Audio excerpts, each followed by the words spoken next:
Hello everybody. Buenas tardes todos. Los dos siguientes historias. Como siempre. The next two stories, as I promised yesterday. The price for his son. My grandfather was the modest and very kind man, as you might ever have known. A self-made man. From an orphan, brought up in a Catholic orphanage, he started as an apprentice with a carpenter when he was 16 years old. He learned all he could and worked himself up until he was an independent carpenter working for a rather well-known architect.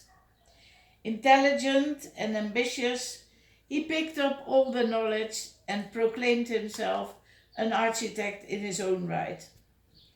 In those days, the very first motor cars were built.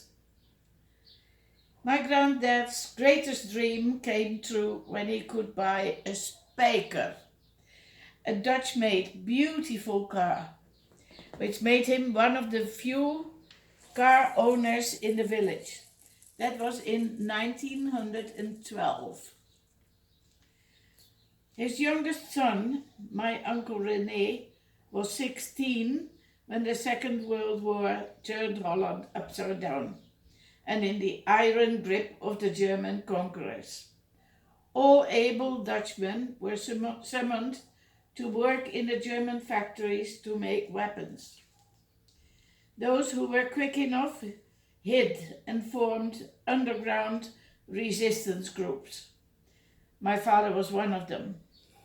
But Uncle René was caught and already lined up for deportation when a neighbor came running to our house, warning my grandfather. He went immediately and tried to reason with the Ortscommandant. My son is only 16. The minimum age was set for 17. My son is ill. He was not.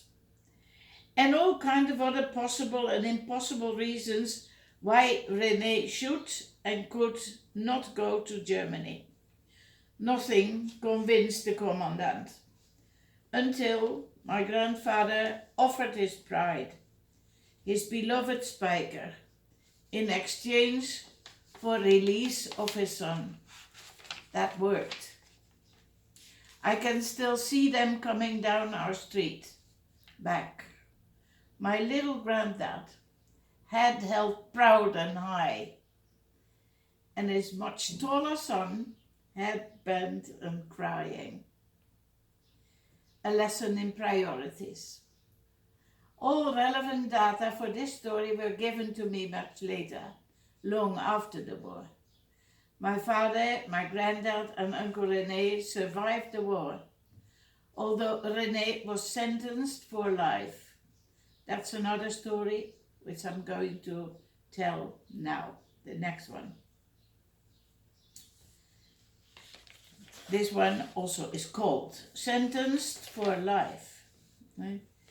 No one could ever convince him that what had happened was a very sad coincidence and not a case of deliberated murder. But let me tell you the tragic story.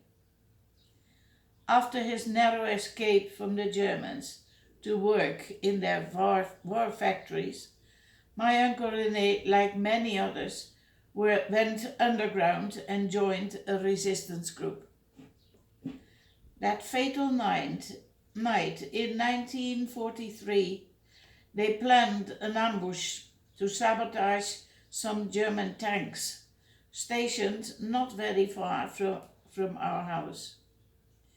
My uncle had just turned 17 and was the youngest of the group. The other four, much older comrades, were to do the actual work, and my uncle would remain in hiding and signal them if there was any sign of danger or presence of German soldiers. After 2 previous nights of no sleep to speak of, the boy was exhausted. And after lying in the field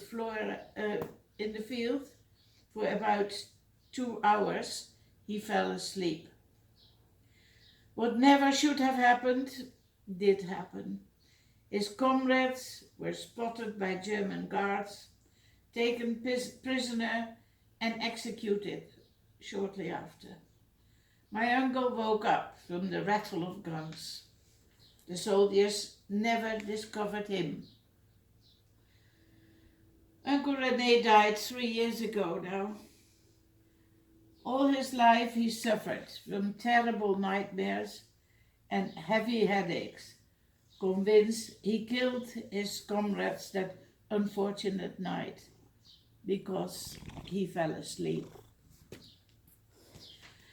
Okay, I like my Uncle René, but that was something he could never forget. Until he died, he didn't. He thought he was a murderer. That was it for today. See you again tomorrow. Bye bye.